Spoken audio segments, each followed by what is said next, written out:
പ്രൊഡക്റ്റും ആയിക്കോട്ടെ അതിനുള്ള ആവശ്യക്കാർ കൂടാനുള്ള ഏറ്റവും വലിയ കാരണം അതിൻ്റെ റിസൾട്ട്സും ഗുണമേന്മയും തന്നെയാണ്. അത് തന്നെയാണ് അല്ലൂസിൻ്റെ വിജയവും. നമുക്ക് ഏകദേശം ഒരു ദിവസം വന്നിട്ടുള്ള ഓർഡേഴ്സാണ്. ഏകദേശം 3000+ ഓർഡേഴ്സ് വന്നിട്ടുണ്ട്. അപ്പോൾ അതിൻ്റെ നമ്മൾ മാക്സിമം പാക്ക് ചെയ്ത് വിടുവാണ് കേട്ടോ.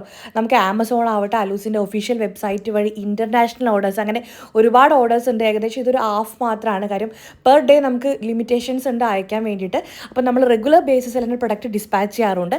പിന്നെ നിങ്ങൾ എല്ലാവരും ആവശ്യപ്പെട്ടതുപോലെ തന്നെ അലൂസിൻ്റെ കോംബോ ഓഫേഴ്സ് കുറച്ച് ദിവസം കൂടി എക്സ്റ്റെൻഡ് ചെയ്തിട്ടുണ്ട്.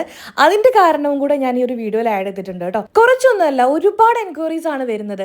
കാര്യം ഓഫേഴ്സ് കാണാൻ ലേറ്റായി, നമുക്ക് പ്രൊഡക്റ്റ് ഓർഡർ ചെയ്യണം, കുറച്ച് ദിവസം കൂടി എക്സ്റ്റെൻഡ് ചെയ്യാമോ എന്ന് ചോദിക്കുമ്പോൾ പറ്റില്ല എന്ന് പറയാൻ നമുക്ക് പറ്റില്ല. കാര്യം കസ്റ്റമേഴ്സ് തന്നെയാണ് നമ്മുടെ ആ ഒരു വിജയം തന്നെ. അപ്പോൾ അതിനുള്ള തെളിവാണ് ഇനി നിങ്ങൾ കാണാൻ പോകുന്നത്. ഒരു ദിവസം വന്നുകൊണ്ടിരിക്കുന്നത് അത്രയും ഹ്യൂജ് ക്വാണ്ടിറ്റി മെസ്സേജസും എൻക്വയറീസും ആണ്. അപ്പോൾ ഇതിനെല്ലാം നമ്മൾ മാക്സിമം റിപ്ലൈസ് തന്നുകൊണ്ടിരിക്കുകയാണ്. അതുകൊണ്ട് തന്നെ ഇപ്പോൾ കോൾ സപ്പോർട്ട് അവൈലബിൾ അല്ല. നമ്മൾ മാക്സിമം വാട്സപ്പ് മെസ്സേജസ് ആണ് കോൺസെൻട്രേറ്റ് ചെയ്യുന്നത്. അപ്പോൾ നിങ്ങളെ എൻക്വയറീസിനൊക്കെ നമ്മുടെ സ്റ്റാഫ് ഹറി ബറിയായിട്ട് തന്നെ മെസ്സേജിന് റിപ്ലൈ തന്നുകൊണ്ടിരിക്കുന്നുണ്ട്. അപ്പോൾ മാക്സിമം പ്രൊഡക്ട്സിൻ്റെ പ്രൈസ് അറിയാനും ഓർഡർ ചെയ്യാനും വെബ്സൈറ്റ് തന്നെ ചെക്ക് ചെയ്യുക. അങ്ങനെയാണെന്നുണ്ടെങ്കിൽ നിങ്ങൾക്ക് പ്രൊഡക്റ്റ് പെട്ടെന്ന് തന്നെ പർച്ചേസ് ചെയ്യാനും ഓർഡർ ചെയ്യാനും പറ്റും. മറക്കേണ്ട, ചുരുങ്ങിയ ദിവസം മാത്രമാണ് ഓഫേഴ്സ് ഉള്ളത്. പിന്നെ ഈ അടുത്ത കാലത്തൊന്നും ഇതുപോലെ കിടലിന് ഓഫേഴ്സ് ഉണ്ടായിരിക്കുന്നതല്ല. അപ്പോൾ ഇത് മാക്സിമം നിങ്ങൾ ഷെയർ ചെയ്ത് കൊടുക്കുക. ഡയറക്റ്റായിട്ട് പർച്ചേസ് ചെയ്യേണ്ട ആളുകൾക്ക് വന്ന് പർച്ചേസ് ചെയ്യാം. ഓൾ ഓവർ GCC, ആമസോണിലും പ്രൊഡക്റ്റ് അവൈലബിൾ ആണ്. ചെക്ക് ചെയ്ത് നോക്കൂ.